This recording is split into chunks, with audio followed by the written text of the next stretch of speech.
All right, everyone. Yesterday, the U.S. House convened in order to vote on condemning Trump, his tweets that are labeled racist despite not mentioning race. They're considered racist because apparently he used a more general sweeping term to denote a group specifically of 4 House members, so-called progressives, which means socialists, saying that they should, go back to their nations of origin if they don't like the U.S. Now, what this has to do with race, I'm not sure. And by the way, only one of them actually is foreign-born. The other 3 were born in the U.S. But, I mean, he just used a general term for a group that included one specific individual that moniker would apply to. And I don't think it was oversight. I mean, he did it on purpose, which is why the Democrats are so fucked up right now. But it's amazing to me as I'm looking at it. You've got 48 hours of nonstop uproar. The neoliberals close ranks around the progressives, push them to the front and let them speak uninhibited, which is exactly what Trump wanted. And he mentioned this the other day. Around 5:30, he tweets out, "Oh yeah, now the Democrats own the far left. Oh, they were trying to silence them and force them back out, but now they're at the forefront of the party again," which is what I said was the purpose initially. CNN drags Spencer on. I'm going to have a separate video just about that. But then they try to hold this vote to rebuke Trump, to condemn him for more racism. They couldn't even do that. The Democratic Party is so screwed up that there were a bunch of parliamentary problems with even the process of trying to condemn him along party lines in a strictly party line vote that only 4 Republicans joined them on.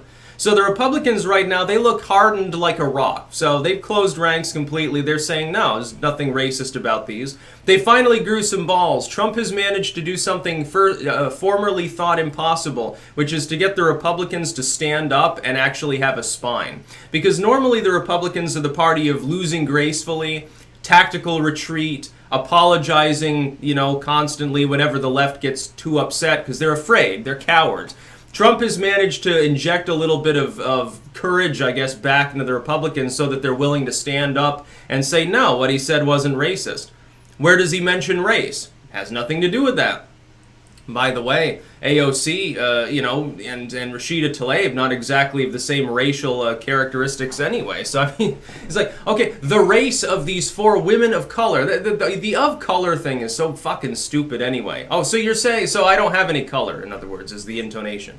Anyone else who's not white is part of a special club of people that get extra protection, I suppose. It sounds a little bit racist to me, actually, but, there's no such thing as reverse racism. I would agree, by the way, it's just racism, but it can be shown towards whites. So they try to hold this condemnation vote. Fucking Nancy Pelosi breaks decorum. And then Cleaver, actually, who had been heading it, the chair that was presiding over things, because the Speaker of the House isn't the same as the chair for the purposes of this vote. So Cleaver, he gets into a huddle with the other Democrats, and he's like, well, we're going to, let's have some decorum going forward. We have to condemn Pelosi for this because it's clearly in breach of House decorum, House rules. No, we're not going to do that, say the Democrats. And by the way, they vote later on to restore her speaking rights. But he quits. He leaves. He says, fuck it. I can't, the party has become ungovernable. You people don't understand strategy and you don't understand the concept of having decorum. The Democrats showed themselves. They snatched defeat from the jaws of victory. Here's what happened during this vote. What should have been a straightforward, very simple party line vote rebuking the president in order to rile up their fan base turned instead into a freak show where they spent hours debating parliamentary procedure first. They couldn't even hold their vote until hours later. They made a mockery of the U.S. House insofar as it's possible to make it more of a mockery than it already has been for a century. They make a mockery of the legislature and they mock themselves. They looked ineffectual, they looked chaotic, they looked schismatic, unprincipled, and stupid. And Nancy Pelosi helped that process by referring to Trump as racist. According to rules dating to the Jeffersonian period within the House, you are not supposed to directly insult and insinuate the character of the president. Now, the Democrats may say, well, it's clear that he's racist, so it's okay. Well, no, again, rules and procedures still apply even if you feel that way. And the fact is that the House having a strictly party line partisan vote to condemn him as a racist for his tweets doesn't mean anything. They're not passing a law saying for legal purposes Trump will be referred to henceforth as a white supremacist. It doesn't make it objectively true. Trump didn't even mention race. So what the Democrats accomplished is looking chaotic, ineffectual, incapable of even governing themselves, let alone the nation. They looked unprincipled. They looked like a bunch of kids.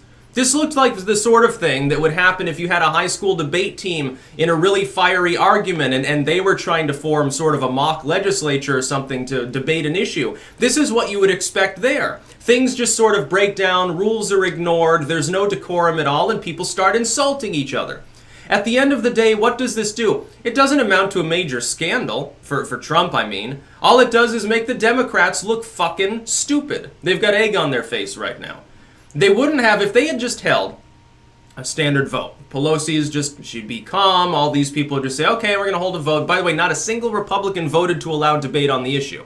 Strictly partisan. 4 Republicans cross over to vote with the Democrats to join in the condemnation. It's like, yeah, there are never Trumpers in the legislature. Wow.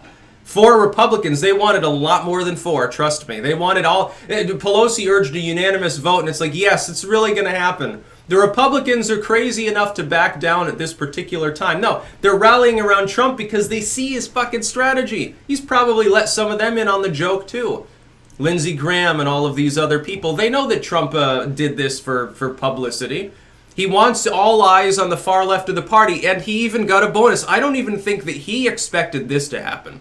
I don't think even Trump, cognizant of as though he is of politics and strategy and 4D chess and all that stuff, I don't even think he expected them to implode at the House level once they tried to condemn him.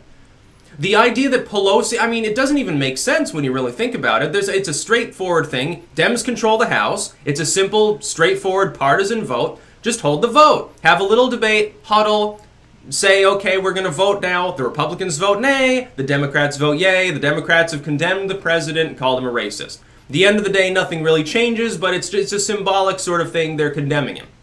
They can't even do that. You control the House by how many seats? How many seats is the Dem majority in the House? And you can't even hold that kind of vote without the chair. The chair leaves. He says, fuck it. He says, okay, if we can't even have the parliamentary procedure going forward, if this is going to devolve into a college frat boy sort of legislative thing, I'm out. Cleaver leaves and leaves some other dude in charge. I can't remember his name, Stenner or something like that.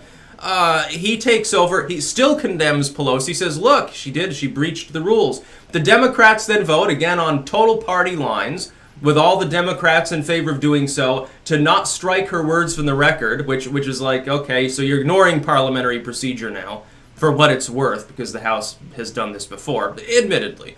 And then to restore her speaker's role, it's crazy. They can't even hold a vote to condemn Trump at this point. He's sat back there. I guarantee he was watching and laughing. Oh, God, he must have had C-SPAN on or something, or a YouTube feed. What are these people doing? I don't understand how you can be so inept and so dumb. It doesn't even make any sense, so... Now, Trump got his wish. Oh, boy. He really got his wish. Way more than I initially anticipated. Everything has lined up in the last 72 hours to be perfect for him. Dems look unhinged, barely even hold a straightforward partisan vote. They push the far left to the forefront. The legacy media is getting people who are like literal alt-righters on board to complain about Trump. Like, that optics isn't going to fucking backfire for the corporatists. Oh my God, it's hilarious. That's about all. Peace out.